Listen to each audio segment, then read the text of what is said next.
The meeting was scheduled as routine. A closed door, a printed policy on the table. I sat upright and spoke calmly, not as a request, but as a formal notice aligned with company guidelines. I explained the timeline, the return date, and the coverage plan already approved by regulation. There was no emotion in my voice. This was procedure, not sentiment. She did not let me finish.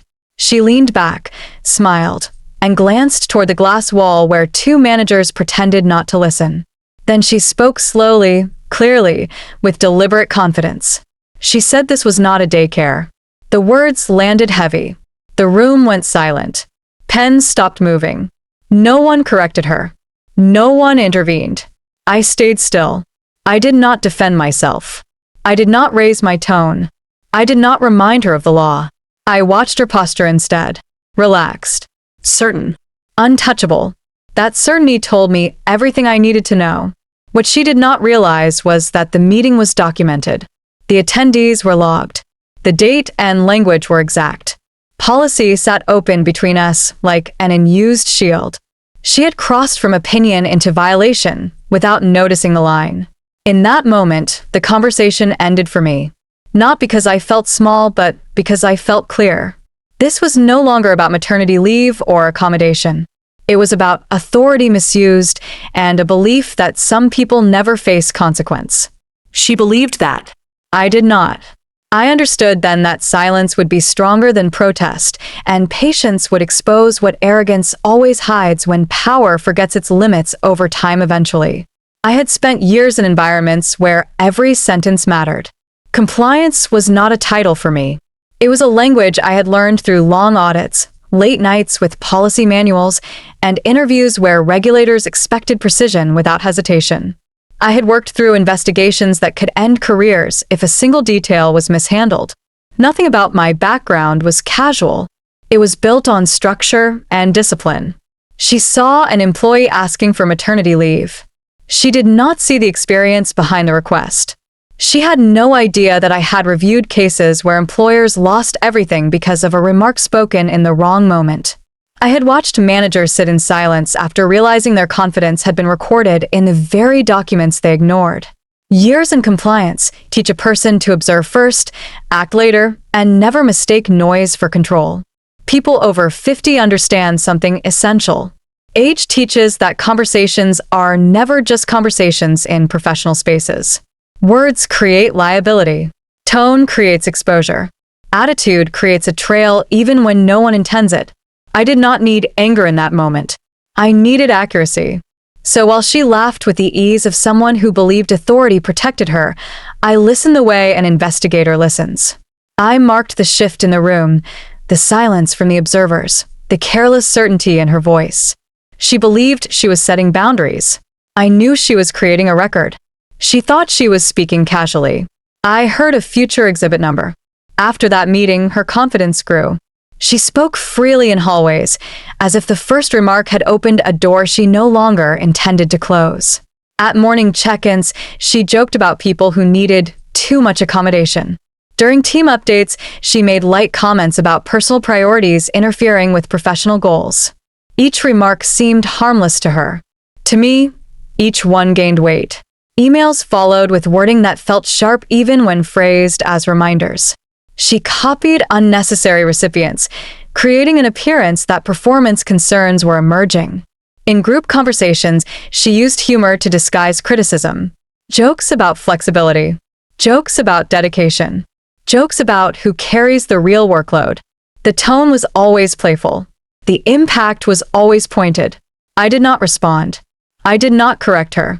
I did not create the conflict she expected. Instead, I kept track of everything. Dates, times, context, recipients. The more relaxed she became, the clearer the pattern grew. It was remarkable how easily people reveal their assumptions when they believe no one is evaluating them. I never sent a warning to HR. I never confronted her directly. Those steps would have reduced the scope of what she was revealing on her own. I understood that interference would interrupt the timeline taking shape. Experience teaches that a pattern must be complete before it is presented. Incomplete evidence invites debate. Complete evidence invites resolution. The remarks continued until they no longer felt like isolated missteps. They formed a consistent message spoken in different rooms with different audiences. That was the point when the situation shifted from uncomfortable to undeniable. A single comment can be denied. A pattern becomes evidence. I approached the situation the same way I had approached every audit before it. The first sign of change arrived quietly. An email from the legal department asked for a short meeting. No explanation. No urgency. The message was brief but precise, written in a tone that needed no interpretation. I accepted without hesitation. When I joined the call, the shift became clear within seconds. They had reviewed the timeline. They had seen the alignment with policy. They had compared it to the labor regulations she had ignored. The conversation was professional and calm. They requested clarification on a few dates and asked whether additional witnesses existed. Their questions were methodical, not exploratory. They already understood the structure. They only needed confirmation. When the call ended, I realized the matter had moved into a different phase, one that no longer involved personal emotions or workplace tension. From that day forward, communication changed around me. HR stopped sending friendly reminders. Managers adjusted their language when entering rooms. Emails became more formal, as if every sentence required review before being sent. Meetings that had once been casual were suddenly scheduled with full agendas and attendance logs. The organization behaved as if a quiet warning had been issued without a single announcement. I felt no satisfaction in that moment. Experience teaches that these shifts are not victories. They're signals that liability has been recognized at a higher level. I was no longer viewed as an employee seeking accommodation. I was seen as a potential risk the company needed to manage with precision. The atmosphere grew more careful because the story had changed direction. The tone changed because the exposure became real. The conversation with legal moved quietly toward a conclusion. There were no dramatic confrontations and no raised voices. Everything unfolded through scheduled meetings conducted with measured language and deliberate pauses. They reviewed the timeline I had maintained and compared it with policies they had written themselves. The alignment was impossible to ignore. The company understood the risk before I ever articulated it. Once the facts were outlined, negotiations began with an efficiency that revealed how prepared they already were. The settlement arrived without ceremony. Papers were presented, terms were explained, and signatures completed the process. Nothing about it felt triumphant. It felt orderly, as though the organization was guiding a train back onto its tracks after realizing it had drifted too far. The manager whose remarks started everything avoided eye contact. Her departure from the company happened quietly, with no announcement and no farewell message. One day she was present, and the next day her office sat empty. I packed my things with a calm that surprised me. There was no bitterness in the act. There was clarity instead. I understood that some chapters close with noise and others with structure. Mine closed with structure. As I walked through the lobby for the last time, employees offered polite nods. They did not know the details, but they sensed the shift. Workplaces always notice when accountability has entered the room. I stepped outside without looking back. I was not defeated, and I was not loud. I simply completed the transition the company initiated the moment it ignored its own rules. They thought the story ended when I exited the building. Months passed, and the company moved into a new cycle.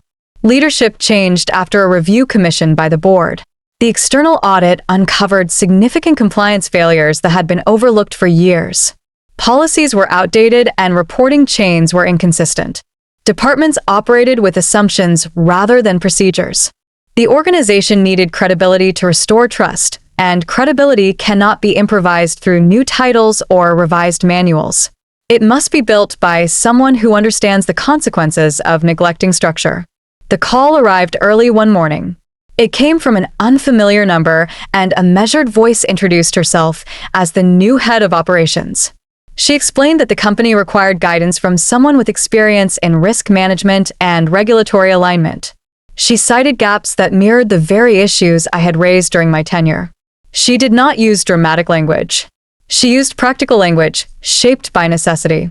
They had reached the point where they needed someone who could rebuild the foundation without emotion and without hesitation. I agreed to meet with them. The conversation took place in a quiet conference room where the atmosphere felt different from the past. There was an attentiveness that did not exist before. They asked for leadership, not assistance. They asked for structure, not reassurance. They needed someone who could steady an environment shaken by its own oversight. I accepted the offer with the same calm I had carried from the start. I returned not as a former employee, but as the voice of accountability they had once dismissed. They did not invite me back as a mother. They invited me back as a safeguard.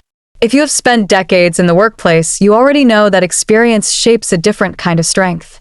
It teaches that influence does not require volume and that clarity does not demand conflict. You learn to observe before responding and to let others reveal their intentions through their choices. Experience becomes a record keeper long before it becomes a voice. It documents the moments others call insignificant, and it recognizes patterns that younger colleagues overlook.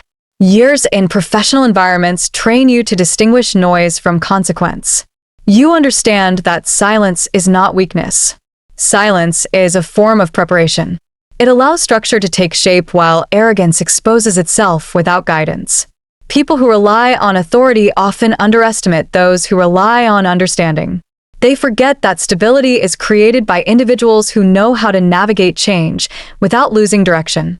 That is the advantage of age in professional spaces. It gives you insight that cannot be rushed. If you have been dismissed or spoken over or treated as though your experience no longer carries weight, remember this. The value you bring is not measured by how loudly you defend it. It is measured by the systems you uphold, the standards you maintain, and the clarity you preserve when others lose perspective. Your contribution does not fade because someone else fails to recognize it. Experience does not raise its voice. It documents. It waits. It survives arrogance and stands when noise collapses under its own weight. People who mock boundaries often end up governed by the rules they ignored.